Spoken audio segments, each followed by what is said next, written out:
大家好，今日我哋會深入講解一個幫你自動化營銷加管理銷售流程嘅組合，就係 Funnel Automation 同 Sales Pipeline 銷售漏斗管理。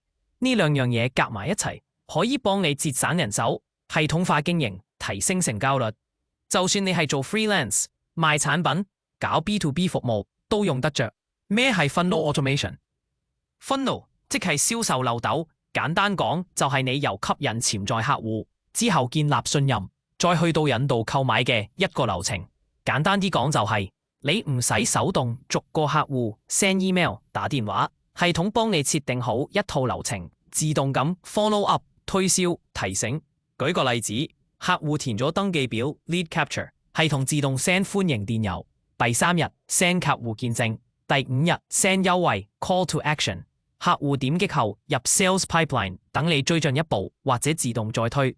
呢一個就係 Funnel Automation 嘅精髓。咁 Sales Pipeline 又係咩呢？ Sales Pipeline 銷售管道、銷售流程，就係你管理個別潛在客戶到成交嘅一個視覺化流程。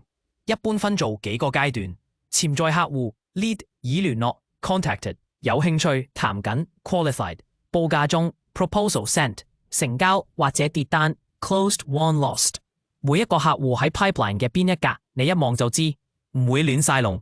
成個團隊都清晰，最正係啲系統仲可以自動 send reminder、打 tag 分類、轉換客戶階段時觸發其他自動流程。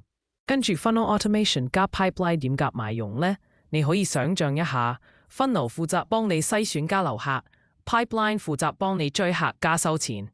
例如 Funnel 收 email 之後自動 send 教育內容，有回應就自動加入 Sales Pipeline 銷售跟進。安排會面之後，系統提示邊個要追，成交後再自動 send onboarding email， 全部嘢系統化，一條龍完成。點樣開始漏斗自動化 Funnel Automation 包括埋銷售管道 Sales Pipeline。漏斗自動化包含幾個關鍵元素：觸發器 Trigger、條件 Condition、行動 Action 同條件判斷 Relationship。銷售管道就係用嚟分析潛在客戶嘅互動同轉換率，亦都可以自定唔同嘅銷售階段。我哋以下會以一個下載電子書嘅活動做例子去介紹。首先要建立一個 funnel， 我哋需要填翻啲基本資料，包括設定唔同階段嘅名稱。完成之後就可以開始進行成個自動化流程。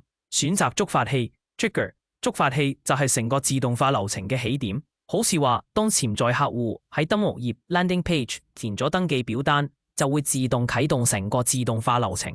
新增步驟，選擇行動 action， 行動就係觸發器啟動之後要執行嘅具體任務。今次我哋揀發送一分電郵，然之後編寫好電郵內容，入面加翻個下載按鈕，個腦類別就要設定做下載，跟住揀翻相應嘅檔案，加入條件 condition， 追蹤客戶互動。如果我哋想知道潛在客戶有冇互動，例如有冇真係下載電子書，就要設定條件去追蹤客戶行為。所以我哋再新增一個步驟，揀條件 condition。今次條件就設定做 download file from email， 跟住揀翻之前設置好嗰封電郵同檔案。之後我哋可以再加一個行動，設定個階段。將潛在客戶搬去指定嘅銷售階段，咁我哋就可以喺 Sales Pipeline 度睇到邊啲客戶已經下載咗電子書，方便我哋根據客戶互動作出唔同嘅跟進。更多自動化設定，如果仲有其他行動想加，就可以繼續新增落去。條件、行動同關係之間都有唔同嘅設定組合，可以做到自動幫客戶分組、加標籤等功能。咁樣你就可以有效咁設計同管理成個漏斗自動化流程。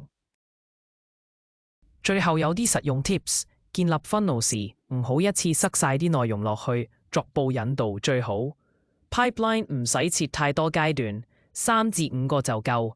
要有自動化 tagging 之後做 email marketing 先方便。唔好怕自動化唔夠人情味，設計得好仲更加貼心。